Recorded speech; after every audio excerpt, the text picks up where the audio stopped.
Most of your thoughts and beliefs are just not true or only half true.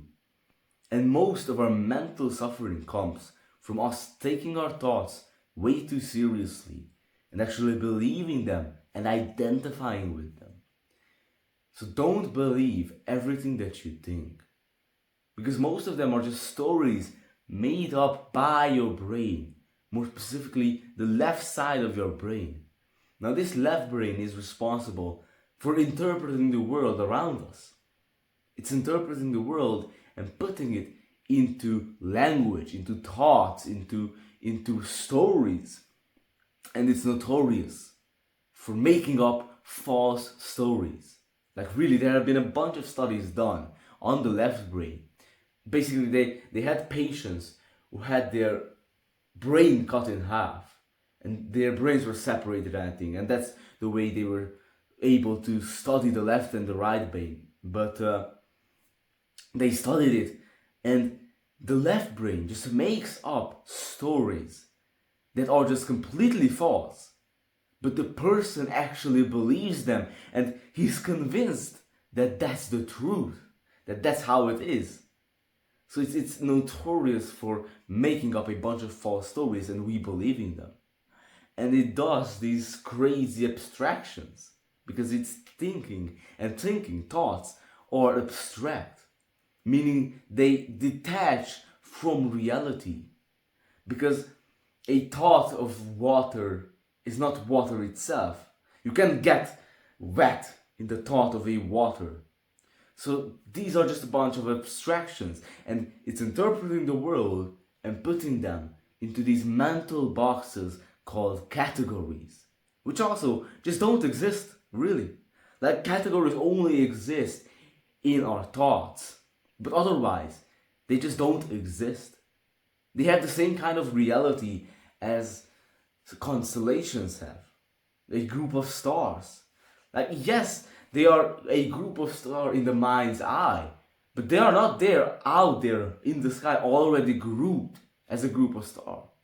It's only our interpretation of them that makes them a group of stars. Now, the most convincing story that our thinking mind tells us is the story of you, of who you think you are. And now, a lot of religions and philosophies, and now even neuroscience is telling us that the stories we tell ourselves of who we think we are, what we think of ourselves, what we think of as ourself, is an illusion. It's completely made up, although it's very convincing. But it's just thoughts and memories. It's abstract. And once you realize that this abstract self is an illusion, you also realize that all the problems that this self has is also an illusion. So basically most of our mental suffering comes from our thinking mind. Now, I'm not saying that I know everything that I'm talking about, really. I don't know a lot of shit still. But I just like reading about this stuff and talking about it. I think it's very fun, and that's why I'm making these videos. So don't think that I'm like liberated from this thinking mind or something like that. No. Like I still don't know a lot of stuff, but I'm just really interested in it. Now just to be clear, I'm not saying that you don't exist. Like you are here as a living organism. But this abstract self, this abstract idea of who you think you are, that is what's just an illusion, this ego. Now you see, most of the time, we're living in the world of our thoughts. And our thoughts, these stories, are most of the time about the past or the future.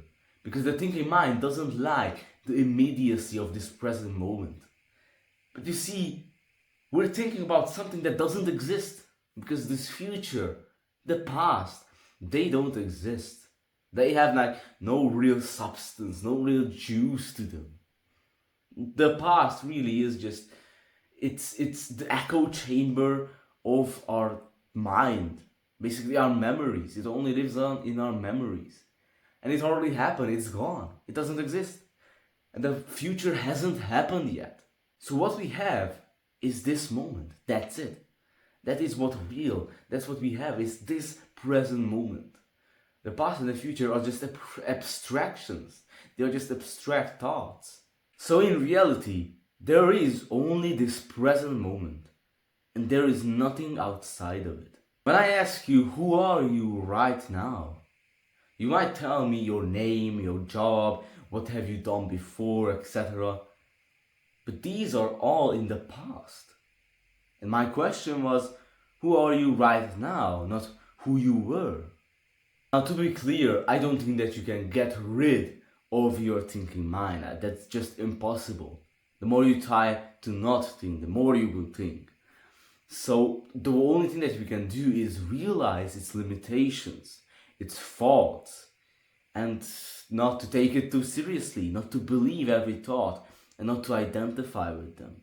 Because we do identify with our thoughts a lot of the times. We think that, yeah, that's me. That little guy talking there in my head, that's me. But you're much more than that. Even though if you don't know what that is, you're much more than that. How I like to look at thinking is as a sense organ. Look at it as like smelling, for example. Because when you smell an orange, you don't think that you're an orange itself now, do you? Just because you smell it. So just in the same way, just because you think of an orange, you are not an orange. There is no one who thinks those thoughts. And you don't really have any like control over those thoughts, really. Like real control over them. Now our mind is obsessed with making judgments and assumptions and jumping to conclusions, trying to predict the future. But most of the time, these are just not true, they're false. Because let's say that you see your friend on the other side of the road and you wave at him and he doesn't wave back. Now immediately your mind starts thinking that, what kind of guy is this? I thought we were friends. Why didn't he wave back to me? And you start making all of these judgments. And all the while, he just didn't notice you. That's it. And you're there thinking about, oh, this guy doesn't like me. Bro, he didn't even notice you. Or let's say that you're worrying about something. I'm worrying that this could happen. Or this is definitely going to end wrong. But you just don't know. You don't know if this will happen. If that will happen. If this will go wrong. You just don't know. So this is a great practice to keep in mind.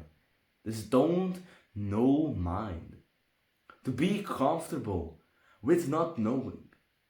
To realize that you actually don't know a lot of stuff. I think this actually comes from Zen. They have this like don't know mind practice, where they ask the students or whatever these koans, these like impossible questions, like what's the sound of one hand clapping?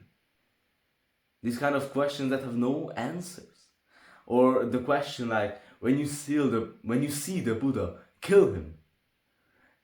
These questions that like shake you up, that confuse the thinking mind, and they are made to get you out of that thinking, to make you realize that you don't know, you just don't know. So this is a great practice that you can do, asking yourself these impossible questions. You can Google some of them, or just ask yourself some other existential questions like, who was I before I was born? Or what will happen after I die? Or what happened before I was born? Things like that. This also just gets you out of that thinking mind. It brings some confusion in there. It can't just immediately jump to a conclusion that, yeah, this happened. Now here are some other reasons why you shouldn't believe everything that you think. First is the confirmation bias. Basically, it's our tendency to believe in an idea and then try to prove that idea right, cherry picking the ideas that support it and ignoring the rest. So basically, we believe in something.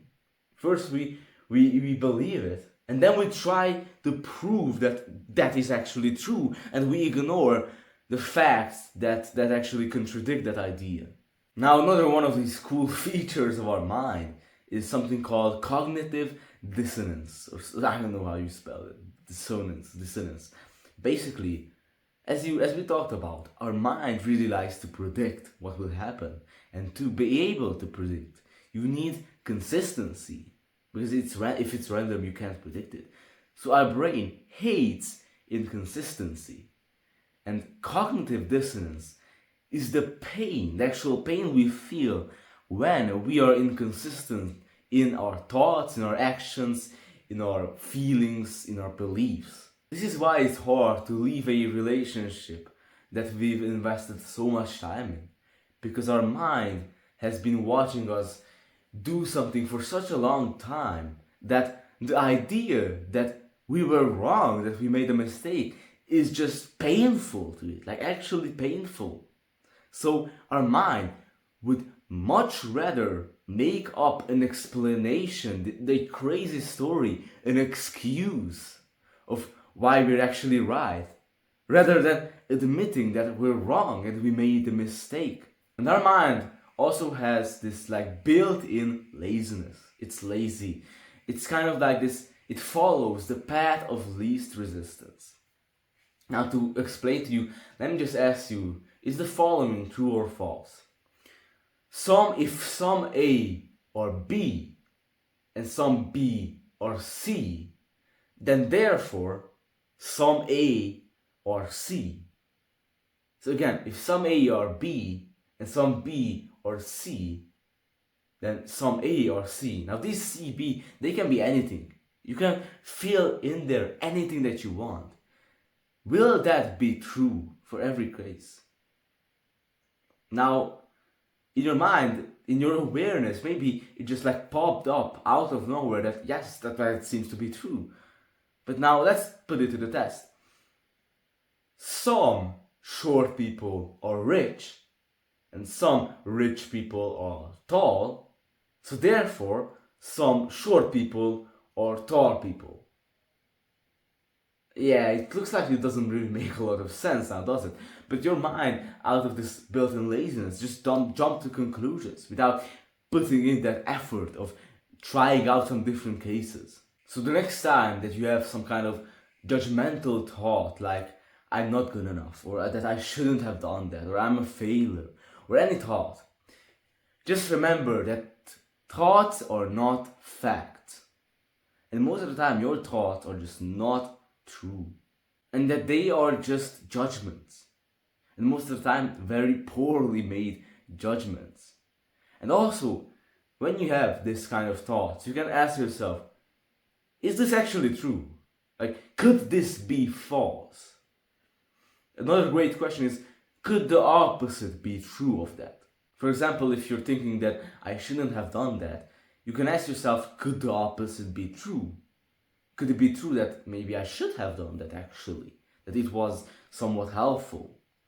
This can help a lot, just realizing and keeping in mind that your thoughts are not facts, they are just judgments. Your mind trying to interpret the world. So just keep in mind, remember that our thinking mind makes up stories with little regards to the facts. It's very lazy when it's trying to find some hard solutions. And it always wants to be right, regardless of others' opinions or the actual facts themselves. And when you examine your thoughts like this, your judgments will become less solid, and you will stop believing your thinking mind so much and get out of that thinking mind. And maybe then you will be open to the idea that everything is as it should be. That it's all just perfect. That it's all happening in a harmonious way, just as it's supposed to be happening. And it's all good. So thank you for watching. Hopefully this video was helpful. And if you're interested, I'm doing free one-on-one calls. You can send me an email and we'll make a call, a video call, and you can ask me any question that you want. Email in the description. So thank you for being here. Thank you for watching. I hope that this video was helpful. If you have any questions, you can leave a comment and I'll respond to you. So thank you for being here. Thank you for your presence. All the love towards you. Have a great day and goodbye.